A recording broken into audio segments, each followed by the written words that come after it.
Welcome to the Partnership Economy. This podcast explores the power of partnerships through candid conversations with industry leaders. Join our hosts, Dave Yovanno, CEO, and Todd Crawford, co-founder of unpack.com, as they unpack the future of partnerships as a lever for scale and an opportunity to put the consumer first. Welcome to the Partnership Economy podcast. I'm Todd Crawford, your host, and I'm excited for today's show as I'll be speaking with Wade Tonkin. Wade is the Director of Global Affiliate Marketing at Fanatics, and we'll be diving into some exciting topics around media partnerships and the rise of content commerce. Wade has been managing affiliate and partnership programs for over 20 years with specialties including retail affiliate program management, affiliate recruiting, and affiliate consulting. In his current role, Wade oversees affiliate programs for more than 30 e-commerce sites, including the official shops of the NFL, MLB, NBA, and NHL. It was awesome to chat with Wade and get an inside perspective of Fanatics affiliate program, and I hope you enjoy.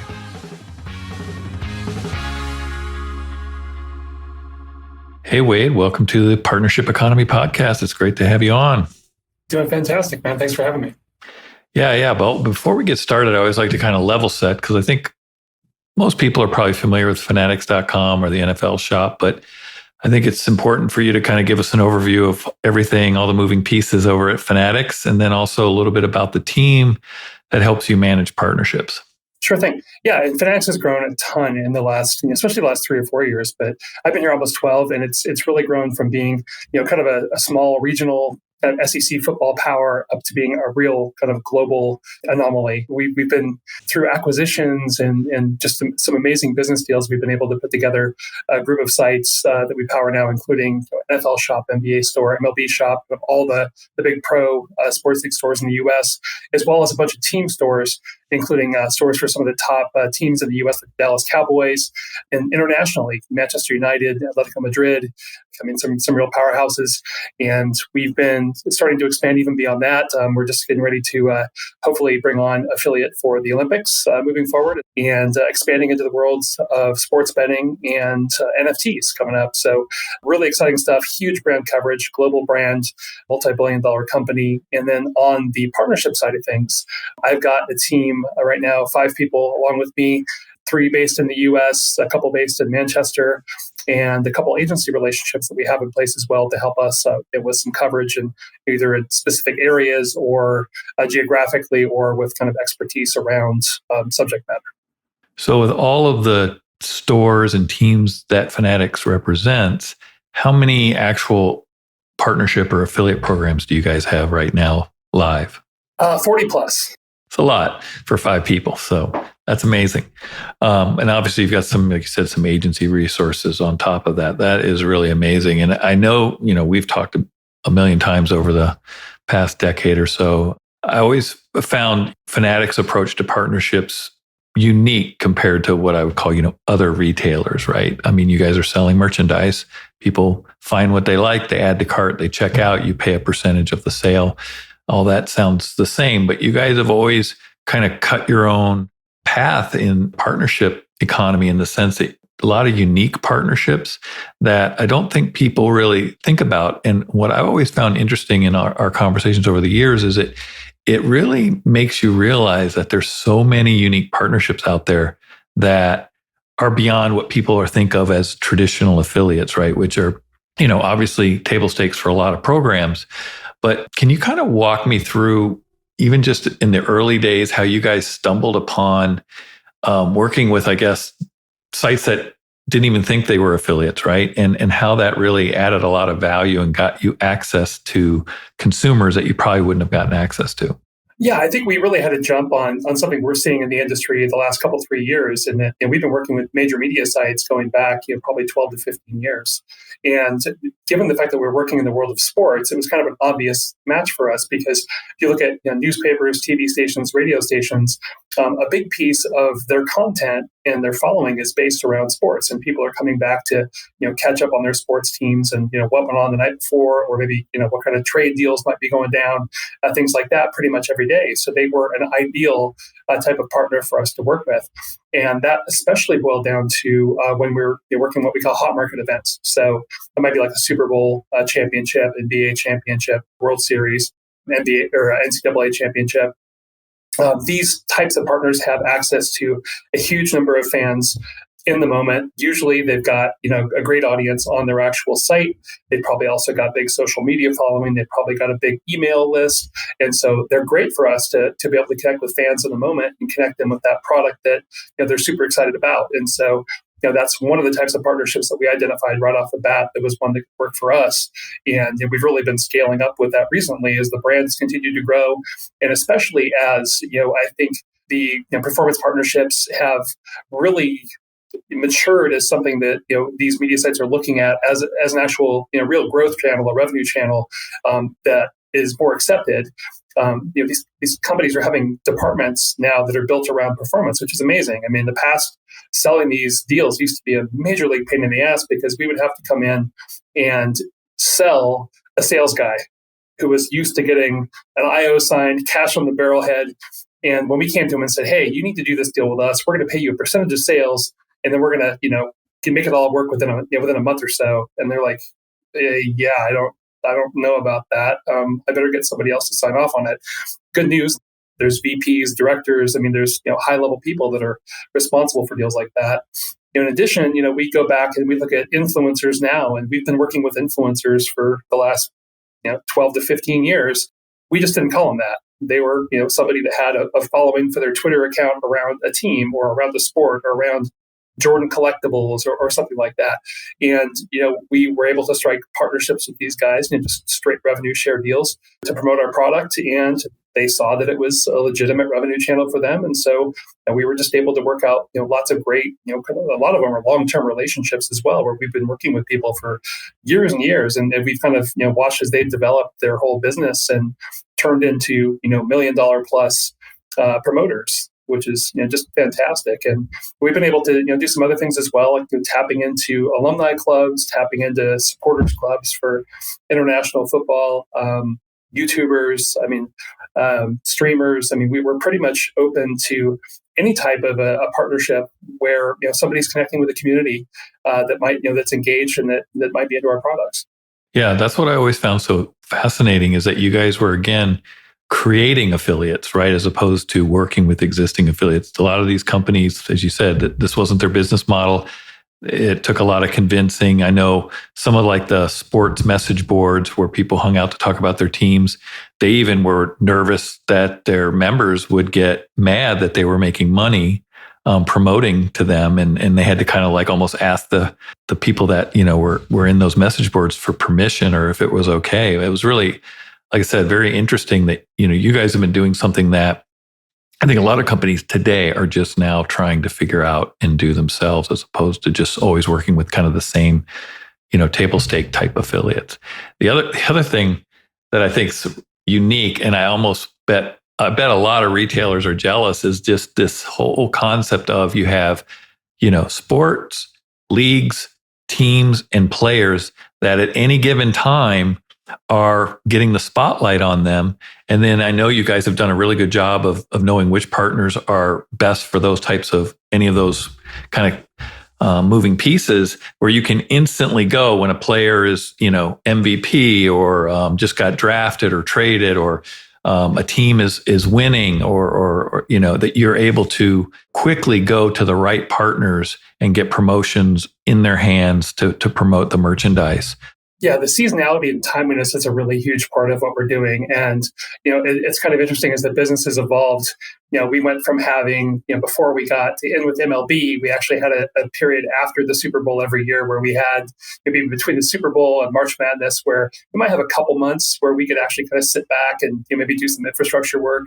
And now there pretty much isn't an off season anymore. And so it's really a matter of just making sure we've got all of our ducks lined up. We've got the kind of the strategy built out in terms of who we think is going to be a player as far as the different teams and maybe top players on those teams. So we can be kind of focusing on bringing on the partners that we need, making sure that we're checking our CRM and that we have as many partners available to promote those teams and players as we can. We actually do some work with our planning department here where they kind of forecast out who they think is going to be a big player for us in terms of sales revenue. And then we go out and try to get ahead of that. there's always an element of chase to where, something doesn't go as planned.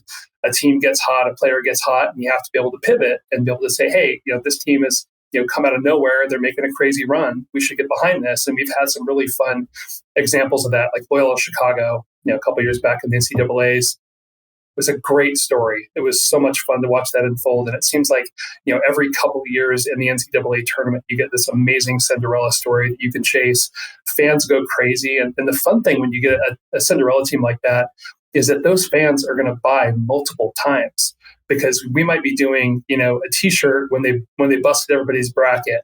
We might be doing a T-shirt when they get into the, Sweet 16 and Elite 8 and Final Four. So we might sell 3-4 products to somebody, in that run, just because they're in that moment. Whereas if we have a team like a Kentucky or a Duke or North Carolina that is kind of always there, their fan expectations are crazy high. And so, we try to sell an Elite 8, sweatshirt to a Kentucky fan. They're just going to be like, but we're supposed to be there. Why am I going to buy that? I mean, or an Alabama fan going to the national championship game, they kind of figure that's just where they're going to be. They'll buy when they win, but they're not going to buy until then. But we're definitely in a position where we're dealing with people that are passionate. We're dealing with moments where people are really fired up, and how partners execute on that can make a huge difference revenue wise. I mean, if they're on top of things, and the night the Super Bowl winner gets crowned, they get after it and they hit people up right away.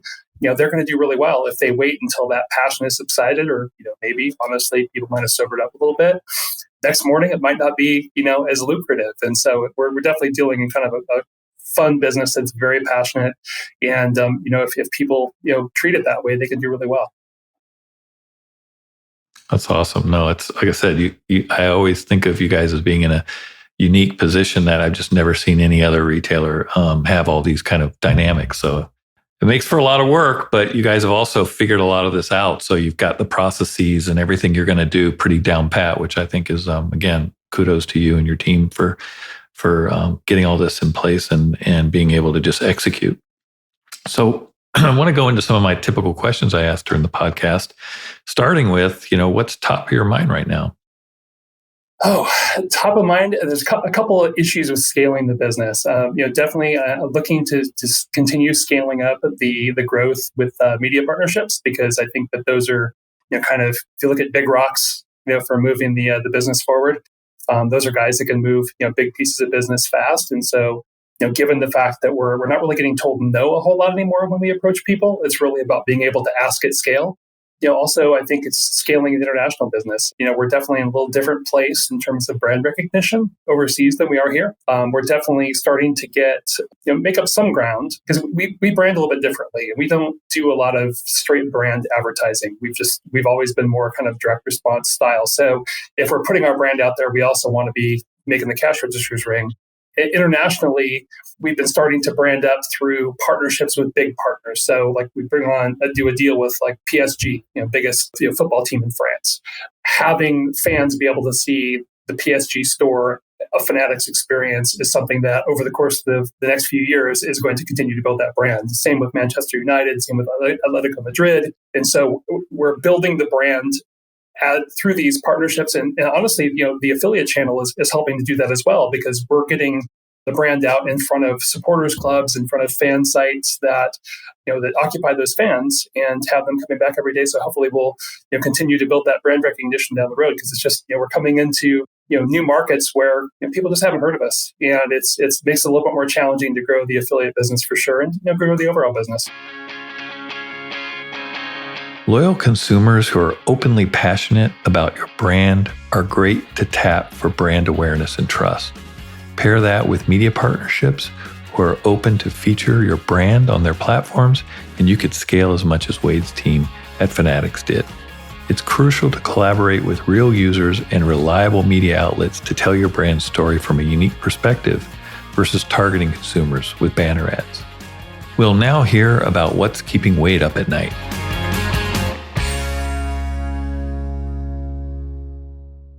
What's keeping you up at night? What's got you worried or thinking?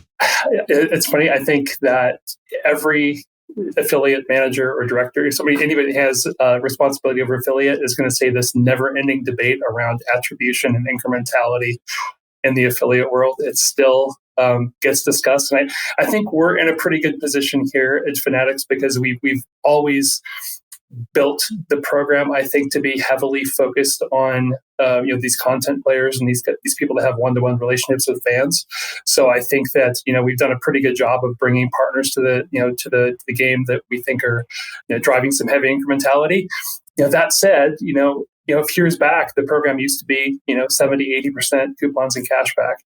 And we took a look at, a lot of metrics and decided that wasn't necessarily where we wanted to focus our attention. And we didn't want that to be the backbone of the program. And so we've been kind of chipping away at that. And, I think we've got ourselves into a much better position, but there's still, always a lot of debate around different types of partners, and our toolbar is really bringing anything to the table. Our coupon sites really bringing anything to the table. What's the incrementality of cashback sites? How do we balance all these different types of partners in the program in a way that is, I think, good for the business here from a bottom line perspective, and also is good for the shoppers, because I think that shoppers have some expectations around hey, the tools that I like to use are going to be in place with my favorite merchants. Let's talk a little bit about what industry dynamics have your attention right now.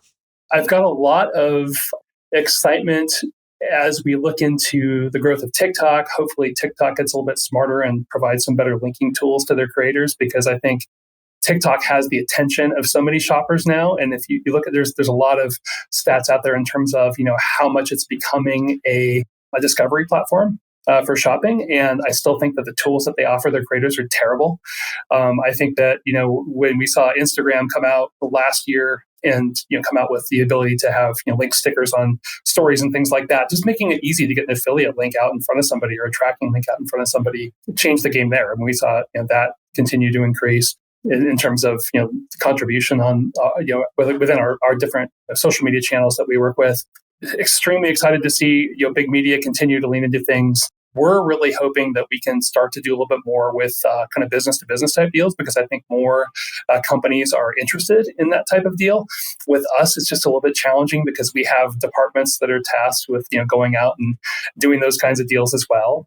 Usually, kind of on a more of a paid basis in terms of being able to advertise on the site, or to be able to hit our audience by email. So sometimes it can be a little difficult for us to get inventory that we can swap around. But I think there's definitely huge opportunity for business to business partnerships out there with complementary brands. Are there other kind of, I don't want to call it conflicts of interest, but I guess crossover internally when some of the initiatives that you guys are trying to do and other teams that are more maybe around, like you said, branding, or maybe, I don't know, say bigger biz dev deals. But I mean, how do you guys kind of stake your claim or stay off each other's toes? It's been an adventure, but I think over the last couple of years, especially, it's really become more collaborative because people have come to realize that we've got a fantastic tech stack that we can structure deals on that is pretty much limitless in terms of the way that we can put deals together and compensate people for things.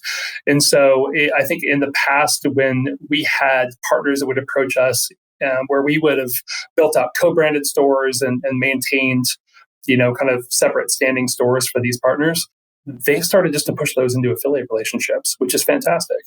It's a lot easier for us to integrate. It's actually a better opportunity for them, because in a lot of cases, when we were putting together branded stores for people, we would have to limit the product offerings that they had due to different types of licensing agreements and things like that. So if we were working, for instance, with a broadcast partner that didn't have NFL broadcast rights, we would have to pull NFL sideline product from their stores.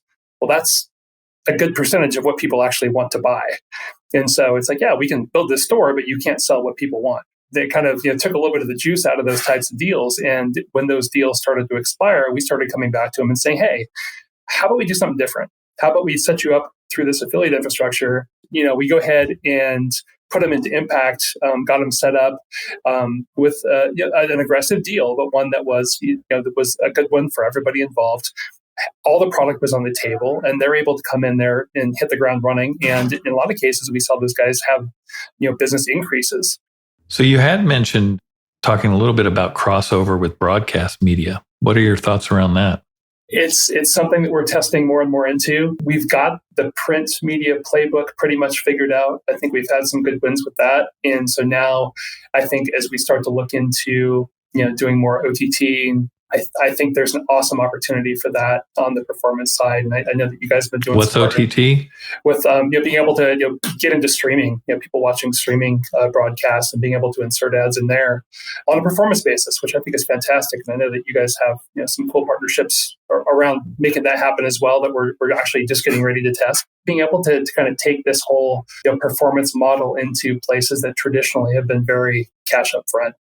And being able to find ways that we can be more efficient and that we can be more measured with everything that we're doing and still be able to laser target audiences and get the right message in front of the right product and the right message in front of the right people at the right time, I think has huge potential for this space. I agree with you. I mean, a lot of these publishers that are today acting as partners and affiliates, we're all about display, maybe programmatic, even just a few years ago. As you said, now they have whole teams and whole sections of their website dedicated to performance-based content and offers.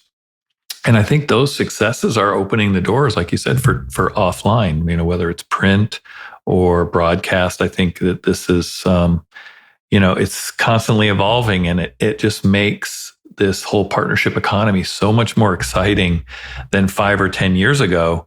I couldn't have imagined, I think, 10 years ago that it would be expanding the way it's expanding, and the doors, like you said, opening from just, one success, creates another success, right?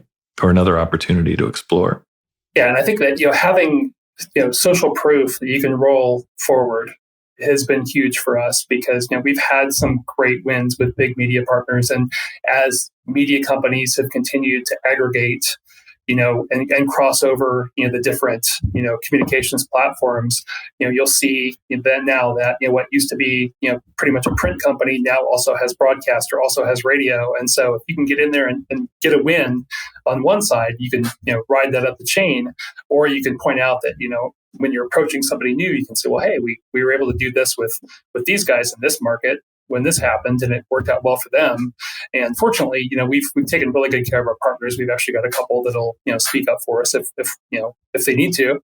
And, so we're not having to work as hard to sell that deal as we would have previously because, when somebody's taking on a new initiative like this, they want to know that they're not going out on a crazy limb. They're not getting totally exposed. And being able to point at another big player that's doing it, or having them have seen an ad out there, with somebody else that was one of ours, and say, hey, this is what they were doing, takes a little bit of the sting out of that, takes some of the risk out of it, and makes people, I think, willing to dive in and take a shot. And what we found with a lot of these guys is that we're hitting their KPIs. And so they just keep working with us. And in the end, that's what it's all about, is if you can hit the KPI that they're looking for, if you can beat the eCPM they were getting on the paid ad, you're going to continue to get in the mix. And you can at least match it. I mean, at least they're not losing anything, but if you can beat it, yeah. I think you just touched on something key is, you have your metrics and what you care about.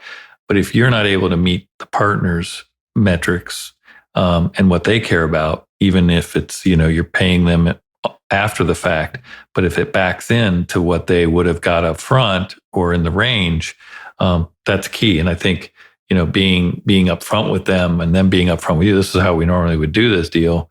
And you're saying, well, this is how we do the deal. And we've done it with these other sites that are like you. And this is how it's backed out for them.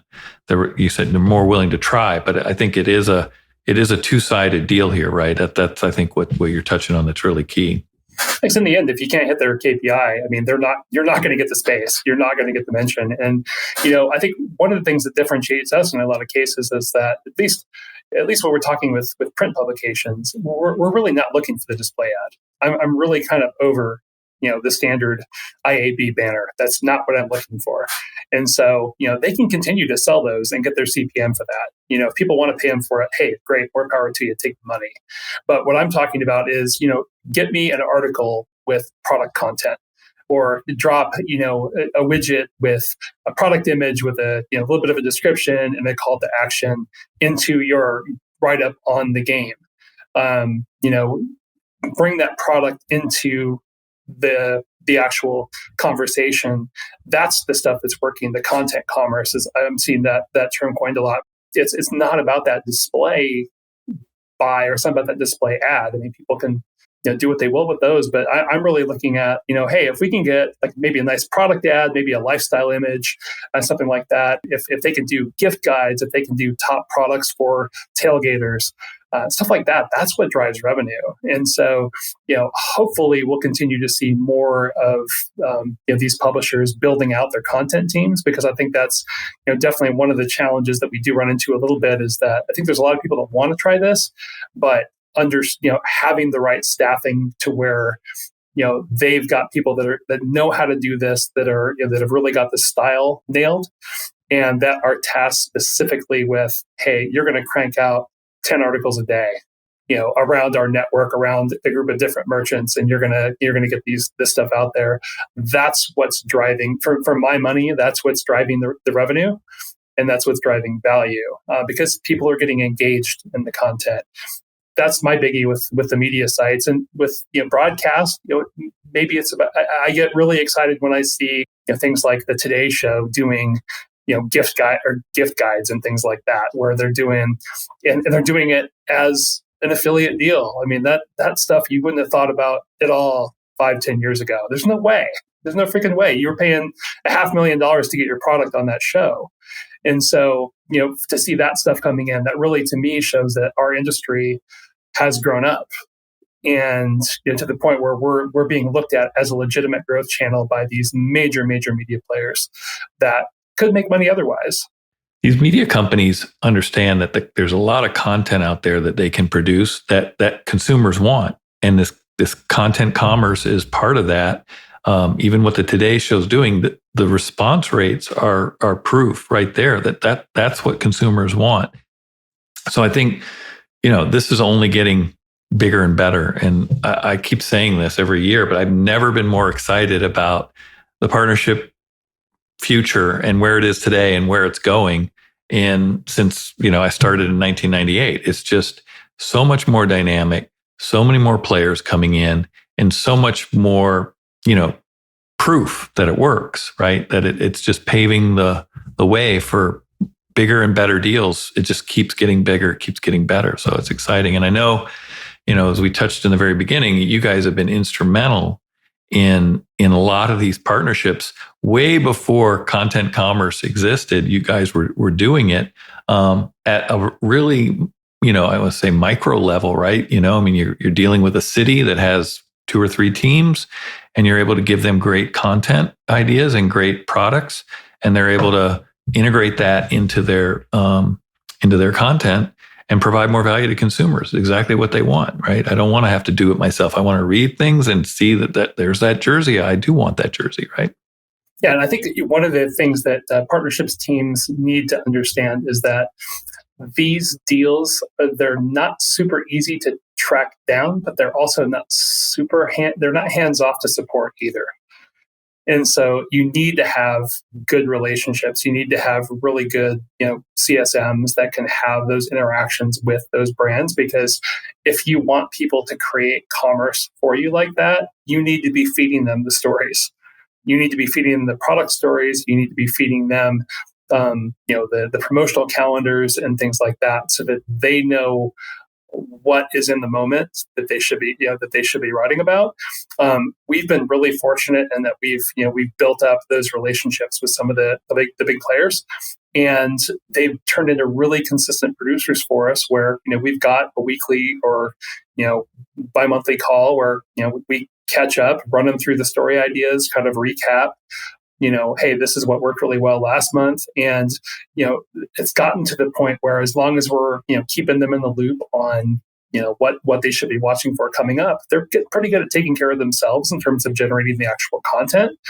But it definitely was a process to get people there, and, to get the team, up to speed on what they need, what's the cadence, what details do they need to make things work, what's really going to pop with that audience. And I think that once you get that relationship built, they become, pretty cool and self-perpetuating, and a lot of fun to watch.